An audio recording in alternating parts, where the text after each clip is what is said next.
Muito. Nero colocou fogo em Roma e acusou os cristãos. Os cristãos eram mortos de toda maneira que você pode imaginar. Paulo foi decapitado. Pedro foi crucificado de cabeça para baixo. João foi exilado na ilha de Patmos por ordem de Domiciano, porque ele estava resistindo à idolatria. Muitos cristãos eram mortos, e quando o último dos apóstolos morreu e começou o primeiro século, irmãos, o segundo século, o fervor da igreja ainda era muito grande. Eles não tinham medo de morrer. Não tinham medo. E os cristãos eram mortos na arena todos os dias. Tem uma história interessante de Policarpo, que Policarpo foi morto, queimado, porque ele não queria rejeitar a Jesus.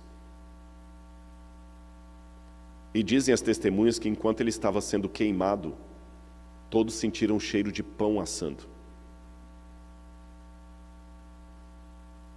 Há muitos relatos de mártires cristãos que entregavam sua vida por Jesus e pelo Evangelho. Hoje é muito fácil a gente vir para a igreja, irmãos. Embora eu respeito, eu até falei os que vêm de longe e tudo, mas ninguém está com uma metralhadora aqui na porta impedindo você de entrar. Nem obrigando a entrar, nem obrigando a sair. Mas para que você estivesse hoje sentado aqui em paz, muitos cristãos tiveram que dar o seu sangue. Eu sei de uma história, quem testemunha essa história é Tertuliano, de uma moça chamada Perpétua, de Cartago. Perpétua era filha do prefeito da cidade. E Perpétua ia escondido a uma gruta com outros jovens para estudar sobre cristianismo. Naquela época, alguém conseguia um pedaço de papel assim com escritura sagrada e ia escondido para lá. Era proibida a religião cristã. A religião cristã era chamada religio illicita, em latim. Religião proibida. E quando ela se converteu a Jesus, ela decidiu se batizar. Só que alguém entregou para os soldados do imperador que havia um grupo de jovens se reunindo ali para adorar a Jesus. Eles foram, prenderam todo mundo e levaram-nos para a cadeia. O pai de Perpétua, por ser o prefeito e um homem de boa influência política, conseguiu pedir ao juiz para relaxar a sentença, para dar uma chance a Perpétua de não ser morta.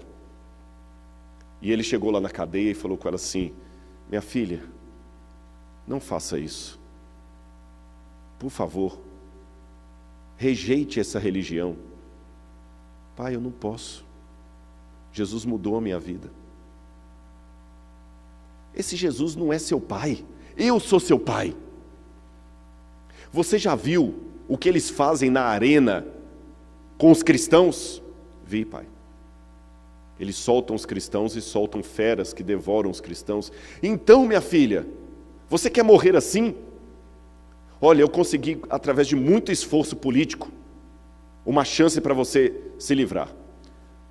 O juiz, que está aqui a mando do imperador, falou que se você blasfemar o nome de Cristo e acender incenso ao imperador, ele consegue liberar você.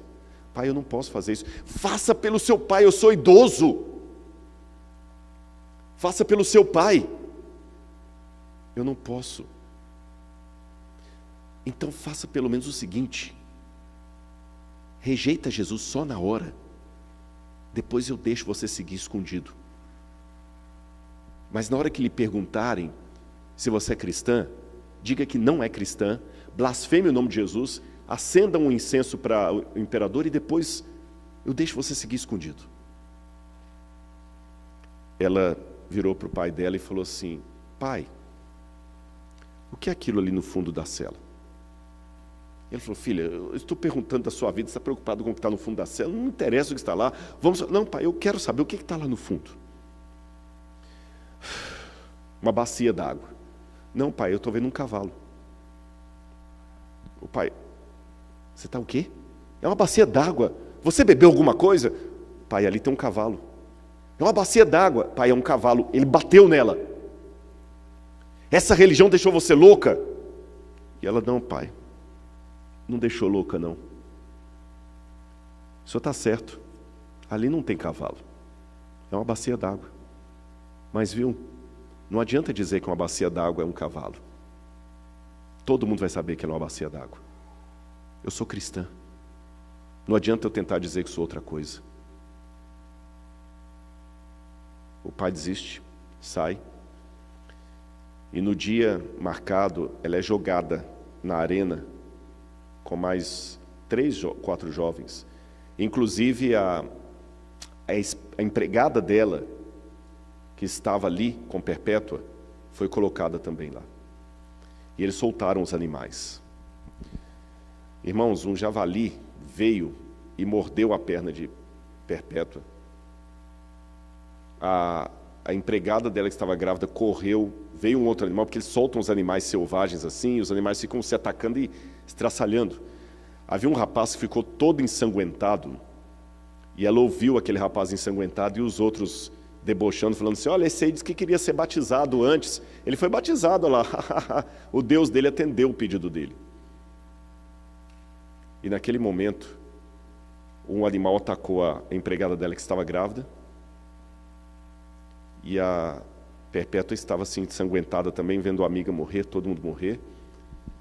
E o pai dela, não podendo vir daqui, ele pediu pelo menos um golpe de misericórdia. E eles fizeram um sinal para um gladiador, prenderam os animais, o gladiador veio com uma espada para dar o golpe de misericórdia, já que ela era filha de um cidadão romano. Mas o gladiador nervoso foi abrindo uma ferida nela. E ela, ajoelhada, pegou a espada dele e falou, não, eu não estou com ódio de você. Eu sei que você não sabe o que está fazendo. Pode vir aqui, olha. Deixa eu facilitar o seu trabalho. Eu estou pronta para encontrar meu Senhor. Irmãos, esta é uma das muitas histórias que eu poderia contar para vocês. A versão latina dessa história, Passio Perpetui, foi contada justamente numa época em que um adágio foi criado. O sangue dos cristãos é como semente, porque quanto mais morriam, mais cresciam. Alguém ironizou que no passado, muitos cristãos tinham que escolher entre a vida e a fidelidade a Cristo. E eles morriam para não abrir mão de sua fidelidade. Aí alguém ironicamente falou, hoje, basta colocar para ele escolher entre Jesus e o celular, e ele não pensa 2 vezes para escolher o celular. Não precisa ameaçá-los mais com a pena de morte. Basta ameaçar tirar-lhes o celular. Irmãos, o diabo via que a igreja de Deus estava crescendo. Quanto mais ele perseguia, mais os cristãos cresciam. Ele resolveu mudar a estratégia. E como é que ele mudou a estratégia? Em 313 depois de Cristo, Roma tinha um imperador que aposentou. É o único caso de um imperador que eu saiba que retirou-se do poder ainda com vida. Diocleciano. E quando Diocleciano saiu do poder, Roma estava dividida entre a parte oriental e a parte ocidental. E começou uma briga pelo poder sobre quem iria ocupar o cargo do imperador e reunificar o império. E um dos concorrentes, que não tinha sangue real, nem era o preferido, chamava-se Constantino, filho de Constâncio. E Constantino teve uma estratégia, a meu ver, inspirada pelo próprio diabo, para poder conseguir o poder e ter os cristãos do lado dele. Ele percebeu que os cristãos estavam crescendo muito em número e havia um medo. Vocês já ouviram falar na rebelião de Espartacus? Roma chegou uma vez que ela tinha mais escravos do que cidadãos. Se os escravos resolvessem fazer um levante e tomar o poder, estavam perdidos. E os cristãos eram muitos dos cristãos eram escravos que se convertiam.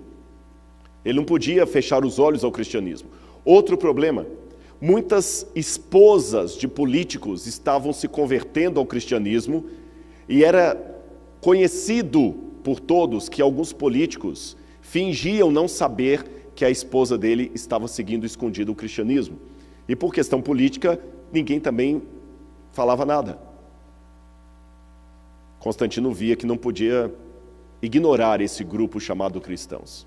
Mas ele tinha, pelo outro lado, a religião do Estado, que no seu tempo era o mitraísmo. O mitraísmo era o culto ao deus Sol, o deus Mitras. O Sol era o patrono do exército romano. Você tinha que adorar o Sol. E o cristianismo e o mitraísmo não combinavam. Se você apoiasse um, ia ter problema com o outro. Os judeus também eram uma pedra no sapato de Roma. Eles já tinham gasto muito dinheiro militarmente para poder abafar os judeus. Então o que Constantino fez? Uma coisa que todo mundo pensou que não ia dar conta. Eu vou unir os 3 poderes opostos e vou governar sobre eles. E ele colocou sua estratégia em jogo. A primeira coisa que ele fez, estão vendo esse quadro aí? Quando ele estava atravessando a ponte do rio Milvia para poder combater contra Maxêncio, um oponente, aí ele de repente caiu do cavalo. Caiu do cavalo e falou: estou cego, estou cego, estou cego. E vocês sabem que alguém falou que certa vez que alguns políticos gostam de contar a história do jeito que eles querem, né? Por isso que já disseram que toda a história tem 3 lados, o meu, do outro é a verdade. Quando Constantino caiu no meio dos soldados, ele falou: o deus Mitras está aparecendo para mim, o sol. Aí os soldados, ele está tendo uma visão, o próprio deus Mitras está aparecendo para ele. Aí quando ele recobrou a vista, ele disse assim: eu vi o sol. E eu vi junto ao sol uma cruz. E junto ao sol e à cruz, eu vi um lábaro escrito em latim, in hoc signo vinces, traduzindo, sob este símbolo vencerás. Aí ele mandou desenhar um asterisco no escudo dos soldados e eles venceram a batalha. Quando eles venceram a batalha, ele falou: o Deus Mitras me mostrou que ele e Cristo são a mesma coisa. E sob o símbolo de Mitras e de Cristo eu venci.